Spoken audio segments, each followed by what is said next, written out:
भुवन भास्कर नमो नमो। हे सृष्टि के सिरजनहार दिवाकर नमो नमो। हे सूर्य प्रभाकर नमो नमो। आदित्य विभाकर नमो नमो। हे भानुतिमिरहर नमो नमो। हे रवि भुवनेश्वर नमो नमो।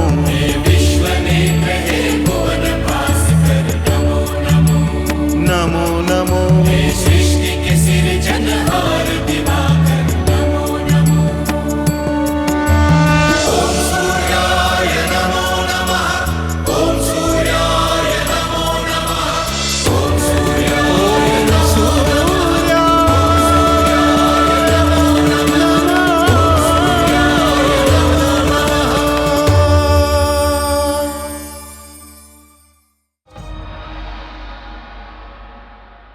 जानती हो प्रिय, जब भी मैं आपके साथ होता हूं तो ऐसा लगता है कि इस संसार में हमारे अतिरिक्त कोई है ही नहीं।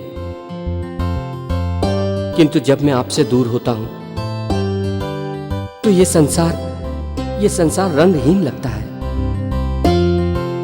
रसहीन लगता है। आओ प्रिय, विश्राम करते हैं।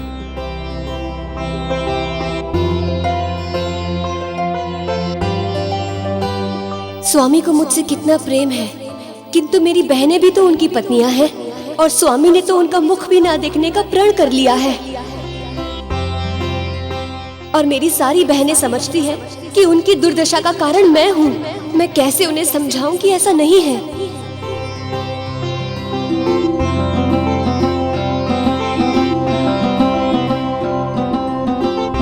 क्या सोच रही हो प्रिय?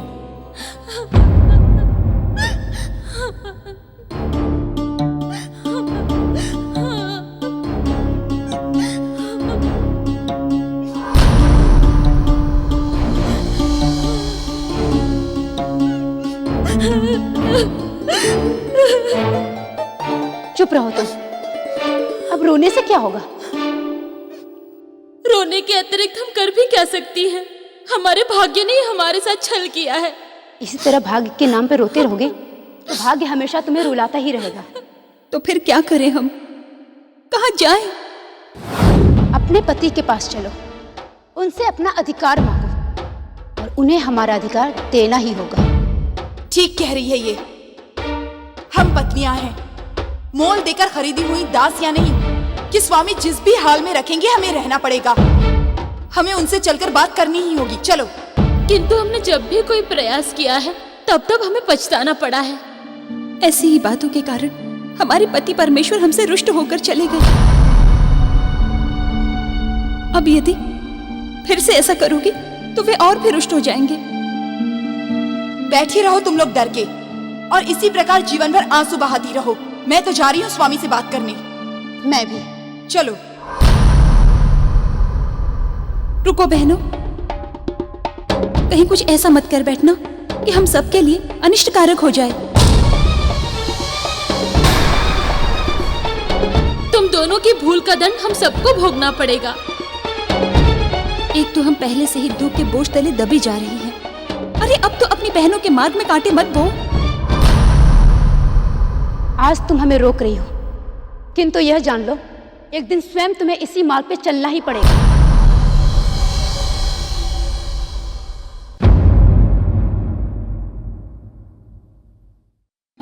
प्रियतमा,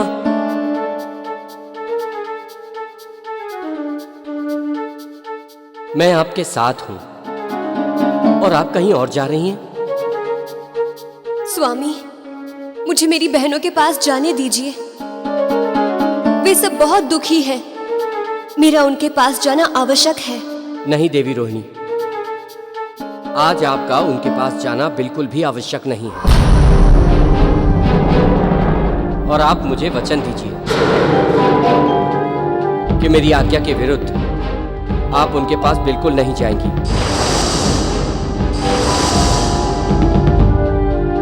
स्वामी, वे सब मेरी बहनें हैं, मेरी सगी बहनें, मेरी सहोदराएं। मैं जानता हूं देवी रोहिणी, किंतु आप मेरी बात का भरोसा कीजिए। मैं जो कुछ भी आपसे कह रहा हूं उसको मानने में ही हम सबका भला है। इससे चंद्रलोक का वातावरण सुखमय और शांतिपूर्ण होगा। अपनी बहनों से मेरे संबंध तोड़ देने में हमारी क्या भलाई है स्वामी? हर बात समझाई नहीं जा सकती देवी रोहिणी। बस आप इतना समझ लीजिए कि आपको हमारी सौगंध है और हमारी आज्ञा के बिना आप उनसे मिलने नहीं जाएंगी।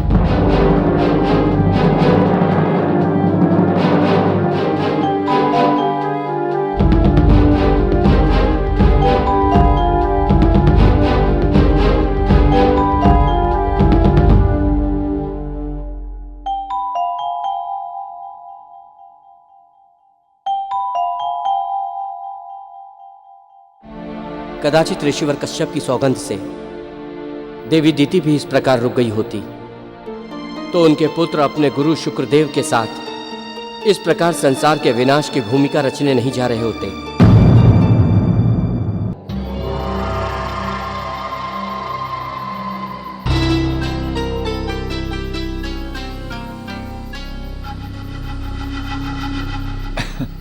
कुछ भी कहो, हमारे गुरुदेव हैं बड़े मनोरंजक। साहस का तो तनिक भी नाम नहीं। पता नहीं क्या सोचकर माँ ने इस कायर को हमारा गुरुदेव बनाया। सही कहा तुमने। अब मुझे समझ नहीं आ रहा कि गुरुदेव हमें कैसे सफलता और सिद्धियों के द्वार तक पहुंचाएंगे। अरे तुम दोनों फिर रुक गए? आओ पुत्रों। हाँ गुरुदेव।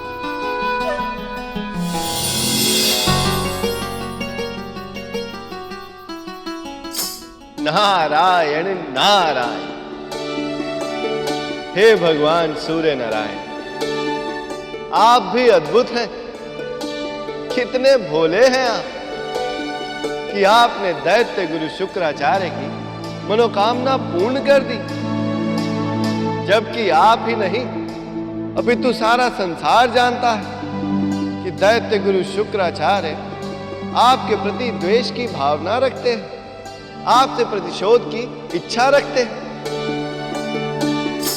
नारायण नारायण। अब देखना होगा कि दैत्य गुरु शुक्राचार्य अपने लक्ष्य की ओर बढ़ने के लिए क्या करते हैं।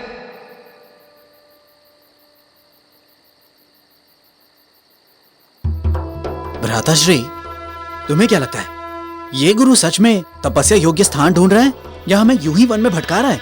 मुझे भी ऐसा ही लगता है, क्योंकि माँ ने जो गुरुदेव हमारे साथ किए थे वो ये है ही नहीं। अर्थात? मुझे ऐसा लग रहा है मार्ग में हमारी दृष्टि से बचकर गुरुदेव कहीं और खिसक गए हैं और इस कायर बहरूपिये को हमारे साथ कर दिया है। हो सकता है भ्राताश्री, क्योंकि ये सारे दाढ़ी वाले और सन्यासी एक ही से दिखाई देते हैं। और यदि ये सचमुच हमारा गुरु है तो भी मुझे ऐसा लगता है कि ये हमारे साथ कोई छल कर रहा है। यदि ऐसा है तो माँ ने हमारा गुरु चुनने में भूल कर दी है, और यदि यह सत्य है तो हमें इस भूल को सुधारना होगा। मुझे भी ऐसा ही लगता है, परंतु सुधार करें तो कैसे?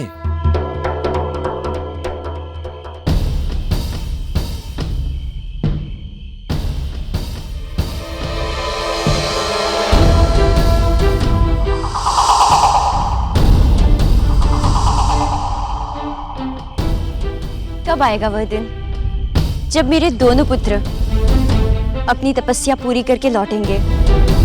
उनके पास ढेरों सिद्धियां होंगी और वो इस पूरे संसार को अपने चरणों में झुकने पर विवश कर देंगे। जय माता दी की जय, जय माता दी की जय, जय माता दी की जय, जय माता दी की जय, जय माता दी की जय, जय माता दी की जय, जय माता दी की जय।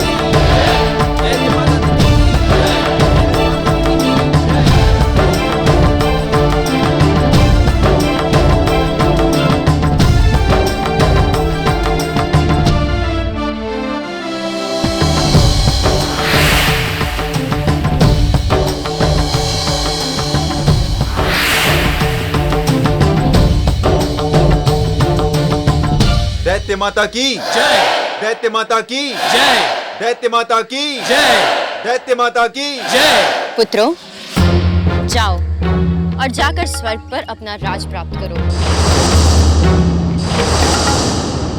और उस कुलघातिनी अदिति के पुत्र इंद्र को वहां से इस प्रकार खदेड़ बाहर करो कि वह फिर कभी वहां देखने का भी साहस ना करे।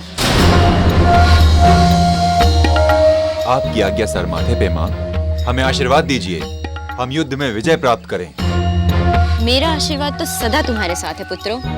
अब शीघ्र से शीघ्र जाओ और उस इंद्र को अपने सही स्थान पर पहुंचाओ। जो आज्ञा माते। दैत्य माता अदिति की जय। दैत्य माता अदिति की जय। दैत्य माता अदिति की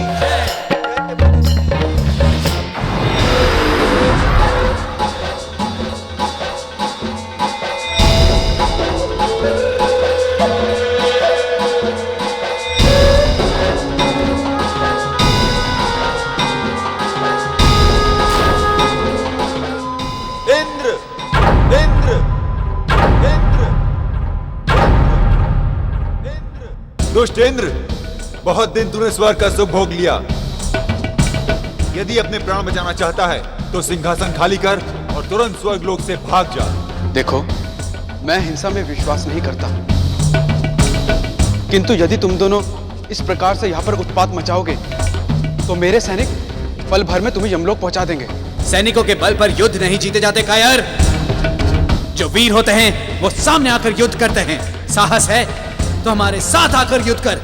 मैं तुम दोनों को एक बार फिर से चेता रहा हूँ, अपने प्राण संकट में मत डालो और यहाँ से चुपचाप चले जाओ। वही कायरों की तरह बैठा रहेगा या वीरों की तरह हमसे यहाँ आके युद्ध लड़ेगा? भ्राताश्री, मुझे लगता है ये ऐसे नहीं मानेगा। ऐसे सिंहासन से खींचकर मौत के घाट उतारना पड़ेगा। ठीक है, मैं आता हूँ।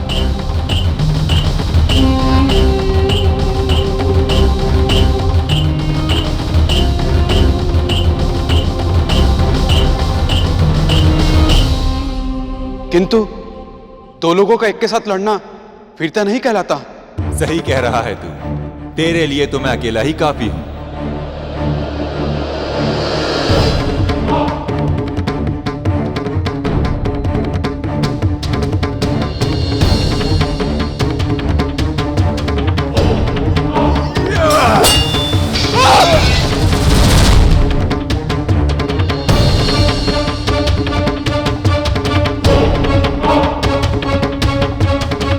मैं तुम्हारा राजा हूं।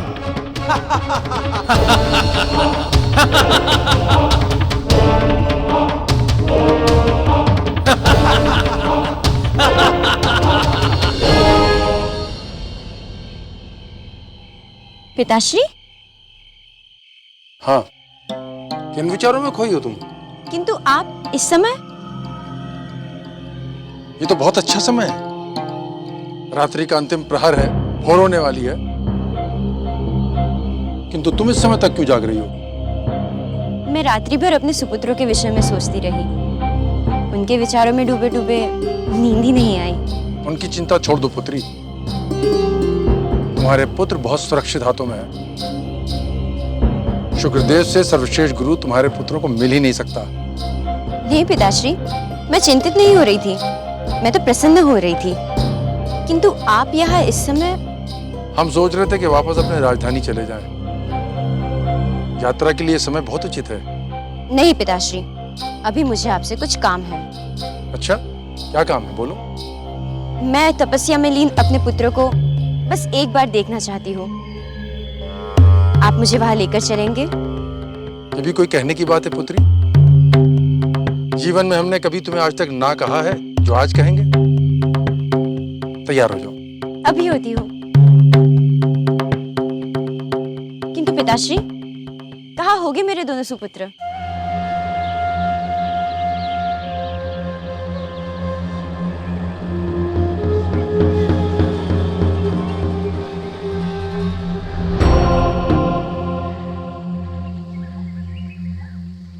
भ्राताश्री, कुछ सोचा आपने? वही सोच रहा हूं।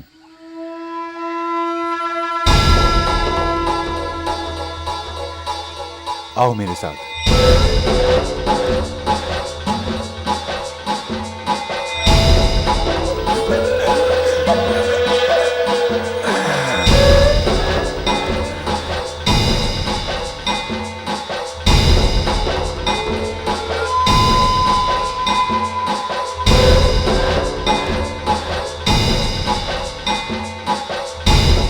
पत्थर से इसका सर फोड़ देते हैं। हाँ, ये ठीक रहेगा। फिर माँ को चलकर बता देते हैं कि उन्होंने गुरु के चुनाव में भूल की थी। वो कोई हमारे लिए नया गुरु चुन लें। चलो।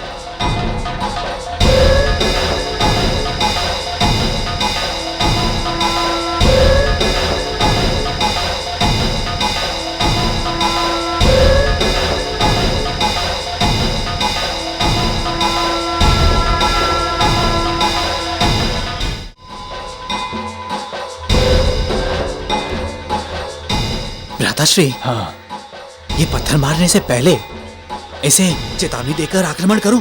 नहीं, हम इसे पीछे से आक्रमण करके इसको समाप्त कर देते हैं। हाँ। चलो। रुक रुक रुक। क्या हुआ?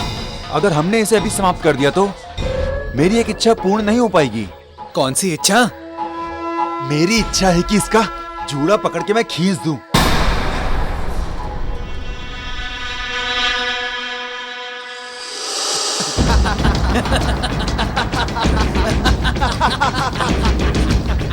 पुत्रों, तब तो बहुत आनंद आएगा भ्राताश्री। ये काम शीघ्र करना चाहिए। अभी करता हूं। चलो। कहाँ गया? कहीं नीचे तो नहीं गिर गया? चलो देखते हैं। हाँ।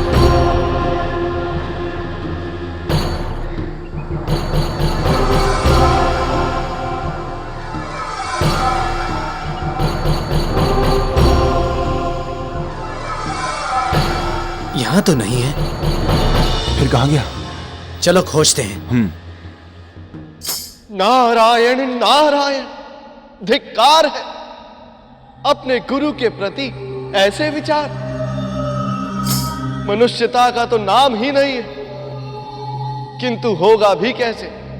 ये तो दैत्य है। यदि ये मनुष्यता दिखाएंगे तो मनुष्य क्या करेंगे?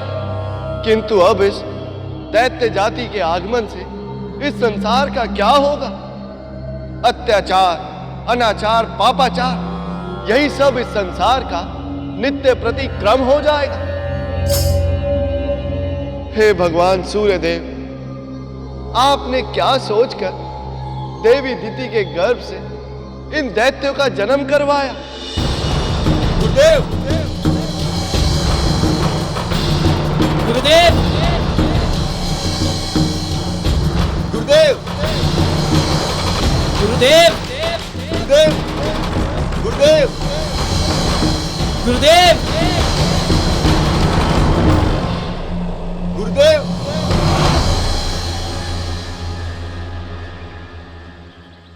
पुत्री दिति, हमारी नातिन सैनिका कहाँ है?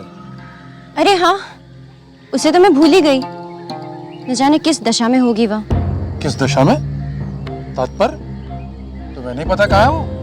वह संध्या के समय वन प्रदेश में भ्रमण करने गई थी, अभी तक वापस ही नहीं आई। वन प्रदेश भ्रमण करने संध्या के समय, वो भी अकेले? तुमने उसे जाने क्यों दिया?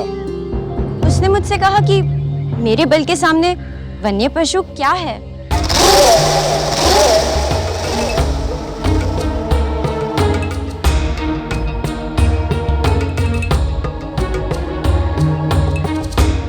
पूरी रात बीत गई है, न जाने किस दशा में होगी वो।